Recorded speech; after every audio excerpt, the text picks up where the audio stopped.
Hello everyone, welcome to bar and beyond. हम लोग ने लास्ट अपने लेक्चर में पार्ट 2 सिटीजनशिप कवर किया था और आज हम लोग पार्ट 3 की तरफ चलते हैं। पार्ट 3 क्या है? पार्ट 3 जो है फंडामेंटल राइट्स के लिए है। फंडामेंटल राइट्स जो हैं पार्ट 3 में डिफाइन किए गए हैं। इसे हम मैग्ना कार्टा भी कहते हैं। अगर बात करें कि फंडामेंटल राइट्स कहीं कॉन्स्टिट्यूशन में डिफाइन है कि व्हाट इज फंडामेंटल राइट्स, तो ऐसा नहीं है। फंडामेंटल राइट्स जो है डिफाइन नहीं है कॉन्स्टिट्यूशन में। तो फिर फंडामेंटल राइट्स होते क्या हैं?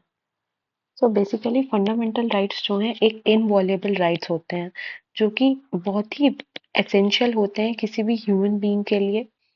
उनकी लिबर्टी को या उन्हें इक्वल ट्रीटमेंट के रिलेटेड जो भी राइट्स हैं जो बेसिक ह्यूमन बीइंग को चाहिए होते हैं, वो सारे राइट्स जो है स्टेट जो है प्रोवाइड करती है पीपल को, वेदर सिटीजन और नॉट सिटीजन। क्योंकि कुछ फंडामेंटल राइट्स जो हैं वो सिटीजन्स को दे रखे हैं और कुछ फंडामेंटल राइट्स जो हैं वो सबको दे रखे हैं।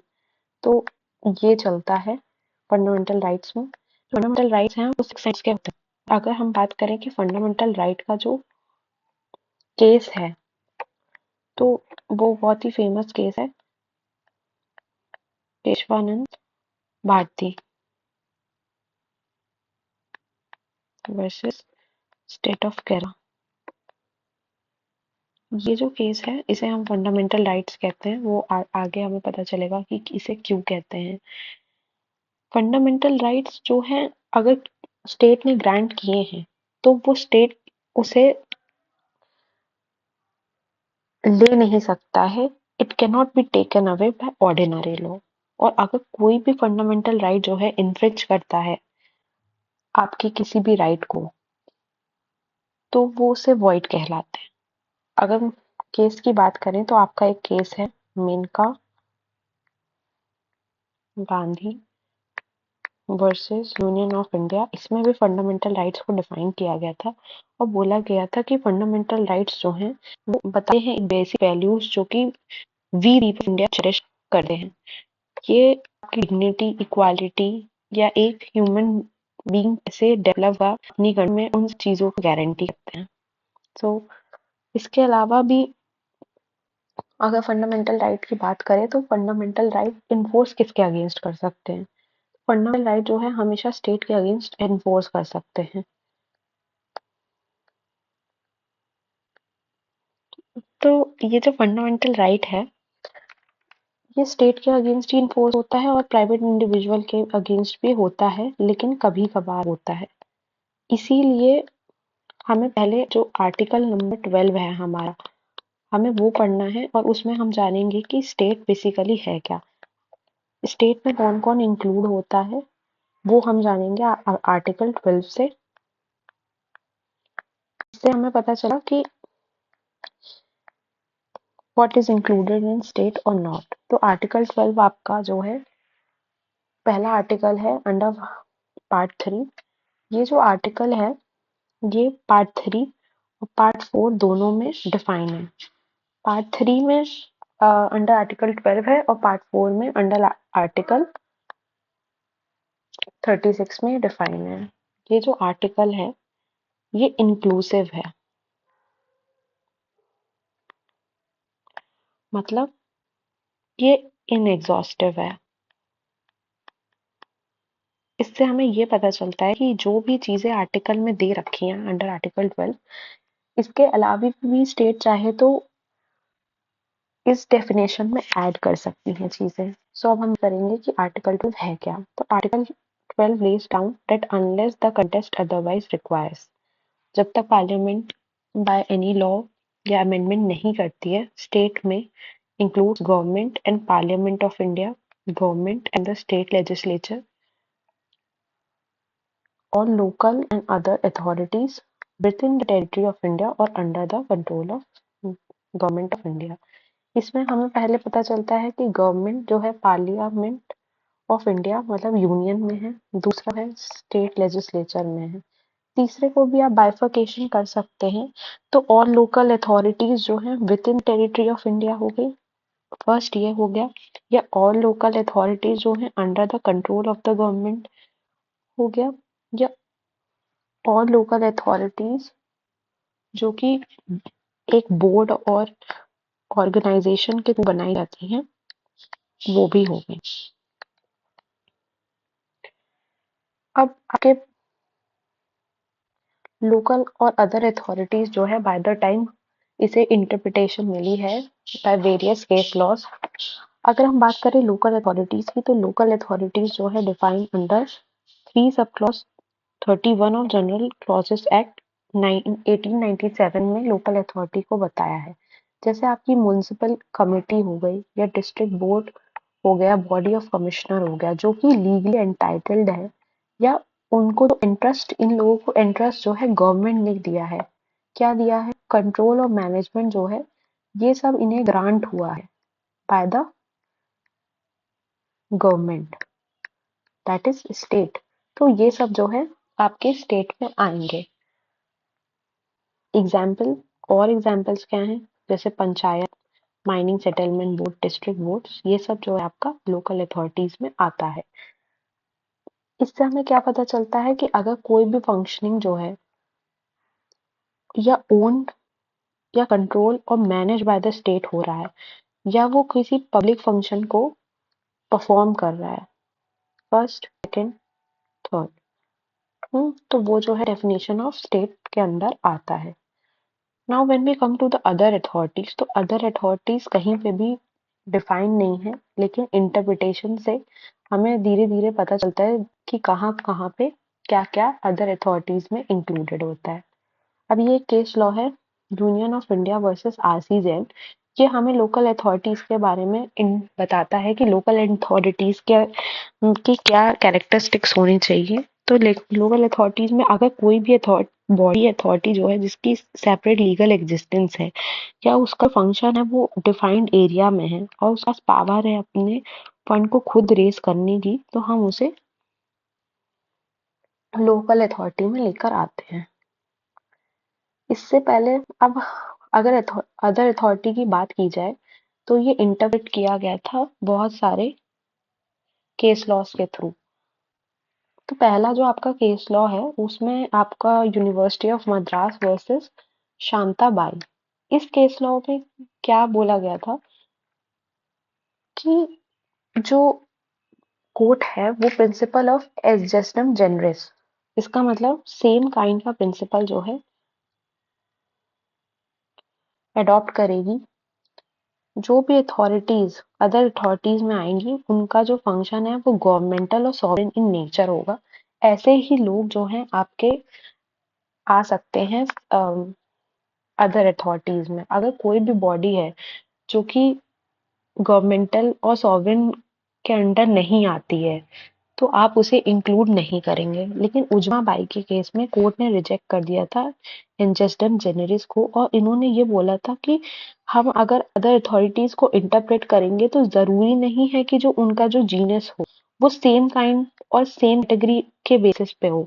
जैसे कि आप की गवर्नमेंटल या सॉवरेन ही उनका फंक्शन हो, ऐसा जरूरी नहीं है। वो डिफरेंट बॉडीज जो है क्रिएट की जा सकती हैं जिनका काम जो है पब्लिक से रिलेटेड हो, वो सब भी इंक्लूड हो सकते हैं। और इन्होंने आपके university of Madras versus Shantabai को रिजेक्ट कर दिया था। उसके बाद एक केस आता है state of electricity, electricity board of Rajasthan versus Mohanlal. इसमें इसमें ये बताया गया था कि अदर अथॉरिटीज एक वाइड इंटरप्रिटेशन के साथ, ऐसा नहीं है कि सिर्फ सॉवरेन और गवर्नमेंट अथॉरिटीज ही आपकी अदर अथॉरिटीज में आएंगी, लेकिन अगर कोई भी ऐसी अथॉरिटी, कोई भी अगर ऐसी अथॉरिटी है, ठीक है, जो कि क्रिएटेड बाय कॉन्स्टिट्यूशन है या स्टैट्यूट है, उसको जो पावर दी गई है वो उसे लॉ के थ्रू मिली गई है, ठीक, तो ये सब भी आपके अदर अथॉरिटीज में आएगा। जरूरी नहीं है कि जो अथॉरिटीज हैं वो गवर्नमेंटल या सॉवरेन फंक्शन ही परफॉर्म कर रही हो। अगर कोई भी अथॉरिटी जो क्रिएट की गई है बाय वैलिड स्टैट्यूट या कॉन्स्टिट्यूशन, तो उसे पावर जो लॉ ने ही ग्रांट की गई है ना। तो वो जो भी अथॉरिटी जो है आपके अदर अथॉरिटीज में आएगी। फिर एक और बहुत ही मेजर लॉ है आपका सुखदेव सिंह वर्सेस भगत राम।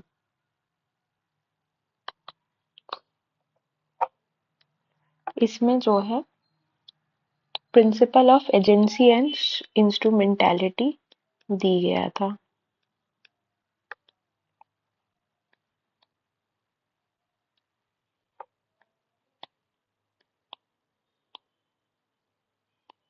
इंस्ट्रूमेंटेलिटी इस केस में दिया गया था कि ऐसी भी कुछ कॉरपोरेशंस या बॉडीज हो सकती हैं जो पब्लिक इम्पोर्टेंस से रिलेटेड काम करें, या कोई भी ऐसी जो अथॉरिटी है वो गवर्नमेंट फंक्शन करे, तो हम उसे अंडर एजेंसी और इंस्ट्रूमेंटेलिटी ऑफ स्टेट में लेकर आएंगे।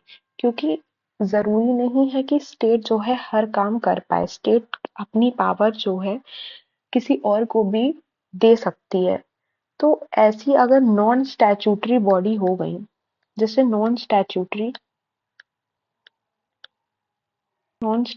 बॉडी स्टेट है, जैसे आपका एग्जाम्पल LIC, ONGC या फाइनेंस कॉर्पोरेशन ऑफ स्टेट। ये सब भी जो एग्जाम्पल्स हैं, ये सब भी आपके स्टैट्यूटरी बॉडी में आएगा। भले ही इन ये प्राइवेट हैं या इनका क्रिएशन जो है गवर्नमेंट के थ्रू नहीं था, लेकिन अगर ये कोई पब्लिक फंक्शन जो है परफॉर्म कर रही हैं पब्लिक इम्पोर्टेंस में, they are contributing to the state और द कंट्री, तो ये सब जो है आपके अदर अथॉरिटीज में आएगी और हम इसे मानेंगे कि ये अंडर स्टेट आती है। But with the time in सब चीजों को और क्लेरिफाई के लिए और ब्रॉडर स्टेप लिए गए, और ये RD Shetty versus airport authority जो है जस्टिस PN भगवती ने इसमें 5 पॉइंट्स दिए, जिससे हमें पता चलता है कि इंस्ट्रूमेंटालिटी ऑफ स्टेट में क्या क्या आएगा, इसको और इंटरप्रेट किया गया on the line of Sukhdev Singh case को रखते हुए। अगर कोई भी स्टेट है जिसका कोई भी अथॉरिटी है जिसका फाइनेंशियल रिसोर्सेस स्टेट है as working chief funding source, the entire capital share is held by the government, तो ये आपका अदर अथॉरिटी में आएगा। उसके ऊपर डीप एंड परसुएसिव कंट्रोल है, या कोई कैरेक्टर जो है गवर्नमेंट का है, पब्लिक इम्पोर्टेंस कैरेक्टर का, गवर्नमेंटल कैरेक्टर है, ये भी आपका अदर अथॉरिटी में आएगा। या और अगर कोई भी कॉरपोरेशन जैसे ट्रांसफर कर दी गई है गवर्नमेंट के थ्रू, मोनोपोली कोई भी बॉडी मोनोपोली स्टेटस एंजॉय कर रही है और स्टेट उसे प्रोटेक्ट कर रहा है, ये सब भी जो है आपका अदर अथॉरिटीज में आएगा। तो ये सब जो टेस्ट थे वो इलस्ट्रेटिव थे और कंक्लूसिव नहीं थे, और भी अदर फैक्टर्स जो है बाय द टाइम आपका कोर्ट ऐड कर सकती है, और with subject to the greater care and caution. ऐसा नहीं है कि इसके अलावा कोई और एसेंशियल या रिक्वायरमेंट्स नहीं हो सकती हैं किसी भी अथॉरिटी को एज अ स्टेट में लाने के लिए। उसके बाद ये अगर हम बात करते हैं वेरियस आपके डिपार्टमेंट की कि क्या क्या स्टेट में आता है या नहीं आता है, तो आपका पहला केस है अजय हासिया वर्सेस खालिद मुजीब।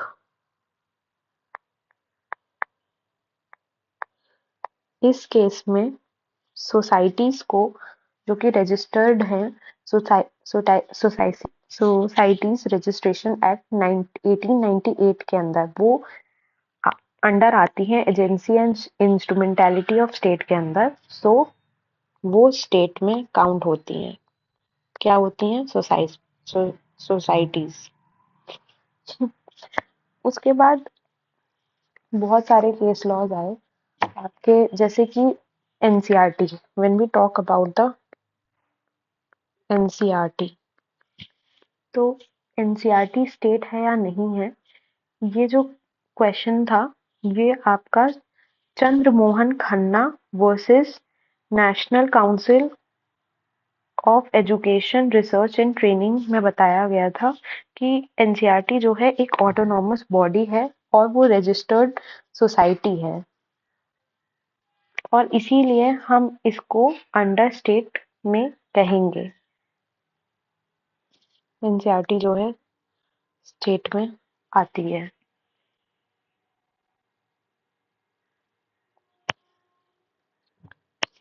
ऐसे ही आपका एनबीटी हो गया, नेशनल बुक ट्रस्ट, ये भी आपका स्टेट में आता है।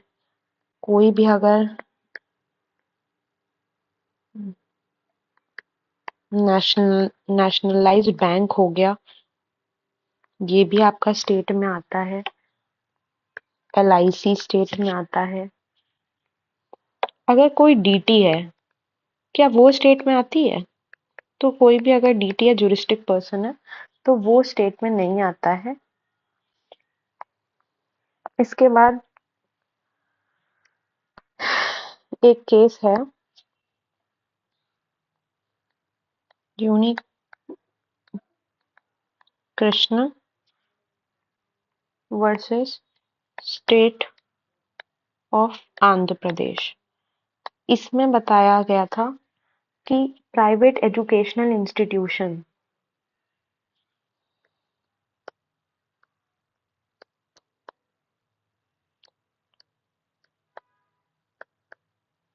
स्टेट में नहीं आते हैं। अगर कोई भी अगर यूनिवर्सिटी है या माइनॉरिटीज, इवन माइनॉरिटीज वाले भी स्टेट में नहीं आते हैं। Now when we come to the one of the major case and the question that is asked about the BCCI. So BCCI versus Cricket association of Bihar. इसमें यही क्वेश्चन था कि जो बीसीसीआई है आपका वो अंडर द स्टेट आता है या नहीं आता है। तो बीसीसीआई भी आपका अंडर द स्टेट नहीं आता है। ऐसे ही सीएसआईआर स्टेट में आता है। ये आपका बोला गया था प्रदीप कुमार विश्वास versus Indian institute of chemical biology. तो आपका सीएसआईआर जो है वो भी स्टेट में आता है।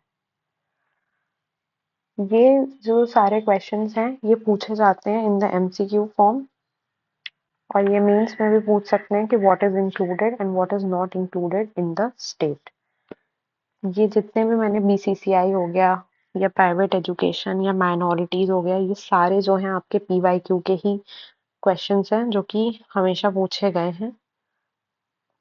अब एक जो ये क्वेश्चन है कि अगर जुडिशरी स्टेट में आती है या नहीं आती है, तो ये मेंस और प्री दोनों का ही क्वेश्चन है जो कि पूछा जाता है कि जुडिशरी आती है या नहीं आती है। क्योंकि जुडिशरी जो है स्पेसिफिकली डिफाइन तो की नहीं गई है कि वो स्टेट में आती है या नहीं आती है, इसीलिए बहुत सारे जो है डिफरेंट ओपिनियंस थे कि जुडिशरी स्टेट में आती है या नहीं आती है। एक जूरिस्ट थे एचएम सिरवई, उन्होंने ये बोला था कि आपको जुडिशरी को अंडर द डेफिनेशन जो है ऐड करना चाहिए स्टेट में, और जुडिशरी जो है और जज जो है should be the subject to the writ jurisdiction of supreme court. तो यहीं से जो है कंट्रोवर्सी जो है शुरू होती है, whether the judiciary is aided in state और नॉट। तो आपका ये जो पहला केस इससे रिलेटेड आता है वो है Naresh Kumar versus state of Maharashtra का। यहीं से मतलब सुप्रीम कोर्ट ने रिलेटेड की judiciary come under the state और नॉट, ये तो ओपिनियन नहीं दिया था, लेकिन जो इसका जो एक क्वेश्चन ये था कि रिट अंडर 32 हाई कोर्ट के अगेंस्ट इशू की जाती है या की जा सकती है, नहीं की जा सकती है। तो उसमें कोर्ट ने ये बोला था कि जो रिट है वो इशू नहीं की जा सकती है हाई कोर्ट के अगेंस्ट जुडिशियल ऑर्डर में, क्योंकि जुडिशियल ऑर्डर जो है फंडामेंटल राइट्स को इन्फ्रिंज कर ही नहीं सकता। देन आपका अंतुलय वर्सेस आर.एस. नायक के भी केस में सुप्रीम कोर्ट में यही सेम चीज इंटरप्रेट की थी कि अगर कोर्ट जो है पास करता है कोई भी ऑर्डर या इशू करेगा कोई भी डायरेक्शन, वो विद इन द स्टेट आएगा। लेकिन सुप्रीम कोर्ट ने नरेश केस को ओवर रूल नहीं किया था रिलेटेड टू कि हाई कोर्ट जो है रिट पिटीशन इन्फोर्स की जा सकती है अगेंस्ट हाई कोर्ट और नॉट, बट इसमें सुप्रीम कोर्ट ने ये वाला पॉइंट जरूर टच किया था कि स्टेट में आता है। लेकिन उसके बाद ये रीसेंट 2015 का केस आता है रिज्जू प्रसाद versus state of Assam.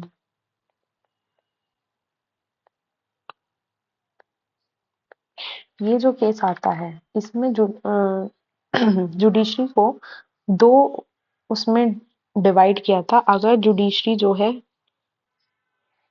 Judgement पास कर रही है तो जुडिशरी जो है स्टेट में नहीं आएगी, लेकिन अगर जुडिशरी एडमिनिस्ट्रेटिव वर्क कर रही है तो जुडिशरी जो है स्टेट में आएगी। ये जो है लीडिंग केस लॉ है आपका, वो भी रिसेंट में डेवलपमेंट में यही लास्ट में हुआ था कि अगर कोई भी judicial side that is working purely on the administrative capacity, तो आप उसको रिट जुरिस्डिक्शन के थ्रू भी इन्फोर्स कर सकते हैं और ये स्टेट के अंदर आता भी है। लेकिन when judiciary is working on his judicial sides, तो that is not included in state.